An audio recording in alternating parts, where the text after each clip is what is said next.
এবারে আপনারা বলবা গ্রামের ওস্তাদ হেমচন্দ্র মাহাতোর সম্প্রদায়ের পক্ষ থেকে যে বলাখানি দেখতে পাচ্ছেন, এই বলাখানির নাম হচ্ছে বিশ্বের প্রতিজ্ঞা বায়ুম্বরী অভিশাপ।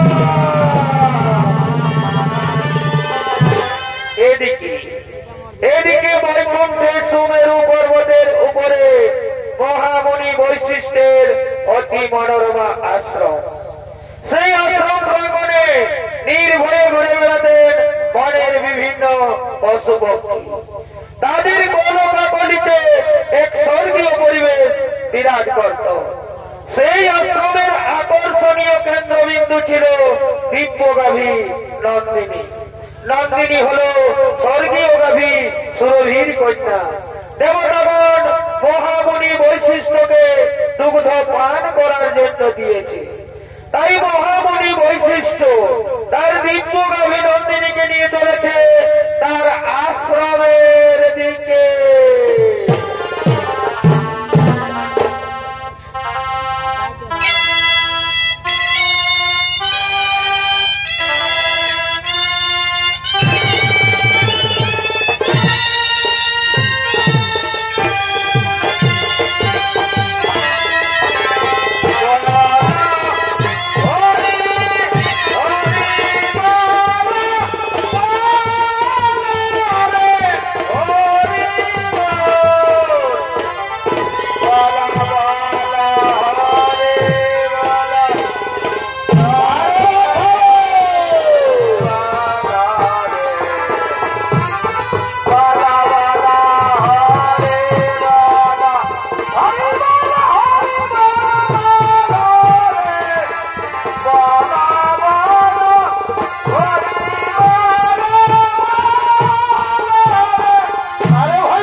আমি ততক্ষণে তোর কিছু খাবার জোগাড় করে নিয়ে আসছি।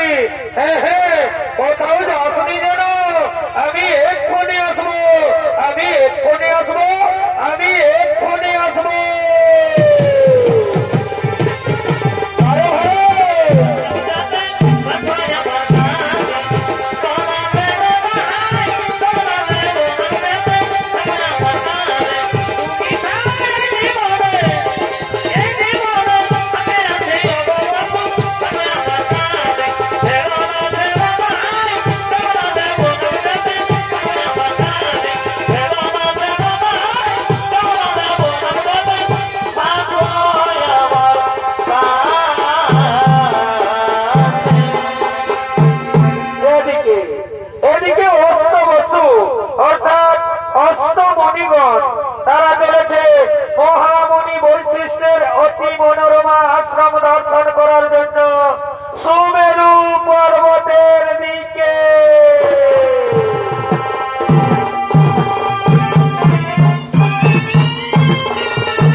তোর একটি গাভী?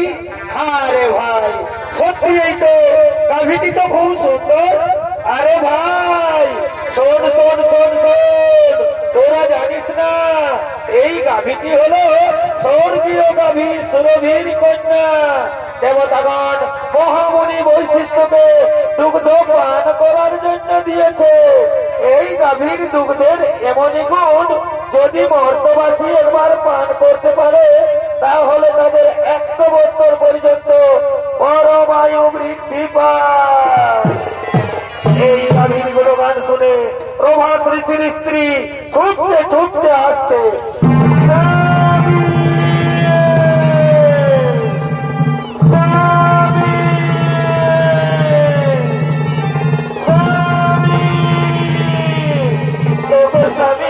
দাও দাও স্বামী দাও, এই গাভীটি তুমি আমায় হরণ করে দাও। এই গাভীটির আমার ভীষণ প্রয়োজন। এই গাভীটি আমি মহত্তলোকে নিয়ে যাব, আমার প্রিয় বান্ধবীকে এই গাভীটি উপহার দেব।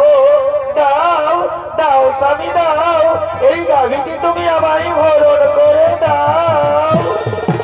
না না প্রিয় না, এই গাভী আমরা হরণ করতে পারবো না। তাছাড়া আমরা মুনি ঋষিগণ এই গাভী হরণ করে আমরা কি করব? ও স্বামী তুমি জানো না মর্তলোকে ঈশ্বরাজির কন্যা জিতবতী আমার প্রিয় বান্ধবী, আমি তাকে এই গাভীটি উপহার দেব। দাও দাও স্বামী দাও, এই গাভীটি তুমি আমায় হরণ করে দাও। ওরে ভাই মুনিগণ, ওরে ভাই মুনিগণ, তোমরা বলো তো আমি এখন কি করব? শোনো শোনো প্রভাত ঋষি, তুমি কি করবে তাই আমরা বলতে পারবো না, তবে এটা আমরা বলতে পারি এই গাভী তুমি যদি হরণ করো তাহলে মহামুনি বৈশিষ্ট্য আমাদের কাউকেই ছাড়বে না। স্বামী তুমি না বলো না স্বামী, দাও দাও স্বামী দাও, এই গাভীটি তুমি আমায় হরণ করে দাও। এই গাভীটি আমি মহত্তলোকে নিয়ে যাব, আমার প্রিয় বান্ধবীকে এই গাভীটি উপহার দেব। দাও দাও স্বামী দাও, এই গাভীটি তুমি আমায় হরণ করে দাও। ওরে ভাই মুনিগণ, ওরে ভাই মুনিগণ, তোমরা একটু দাঁড়াও, আমি এক্ষুনি এই গাভীটি হরণ করে নিয়ে যাচ্ছি। হ্যাঁ চলো চলো চলো এক্ষুনি এই গাভীটি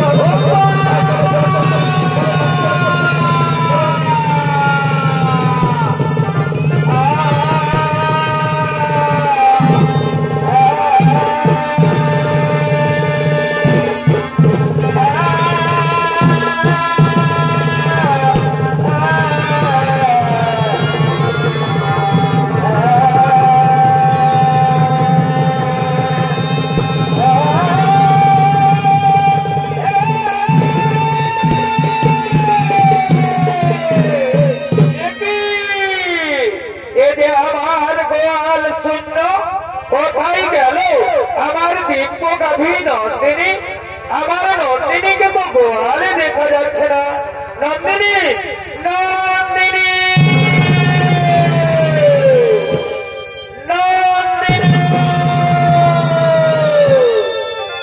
নন্দিনী, তাই তো আমার দিব্য গাভী নন্দিনীকে তো কোথাও দেখতে পাওয়া গেল না। তাহলে নিশ্চয়ই আমার গাভী নন্দিনীকে কেউ হরণ করে নিয়ে গেছে। হ্যাঁ হ্যাঁ, আমার ধ্যান যোগে দেখতে হবে কোথায় গেল আমার দিব্য গাভী নন্দিনী।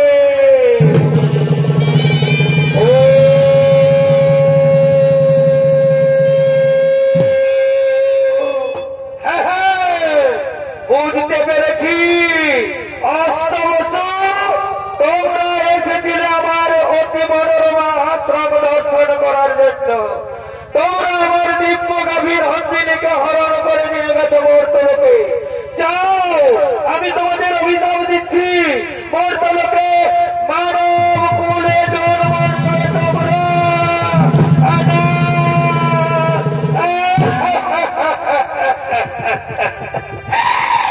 না না মুনি বলে না, আপনি আমাদের এত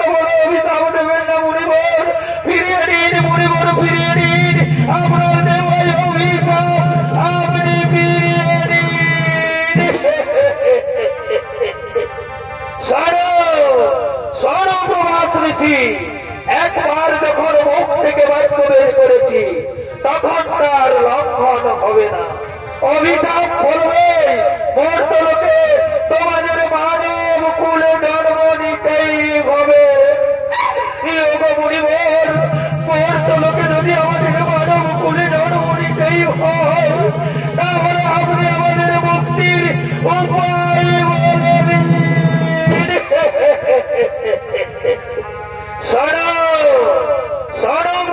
ঋষি যাও মর্তলোকে দেবী গঙ্গার গর্ভে মহারাজ শান্তনুর ঔরসে জন্ম নেবে তোমরা।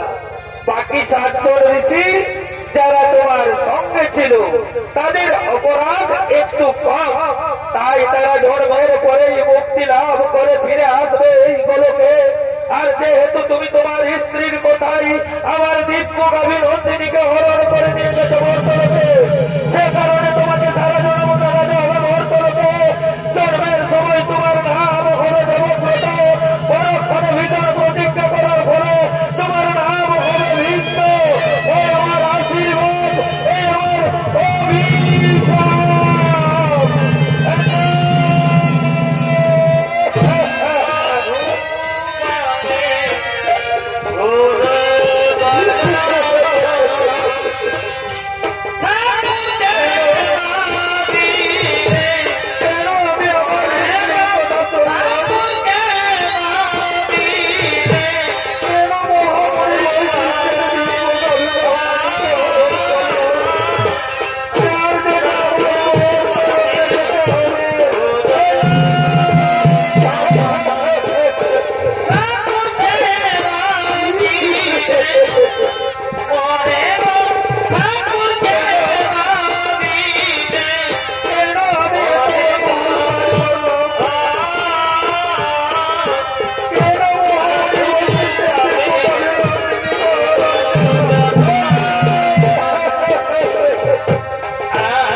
মাননীয় দর্শক মন্ডলী,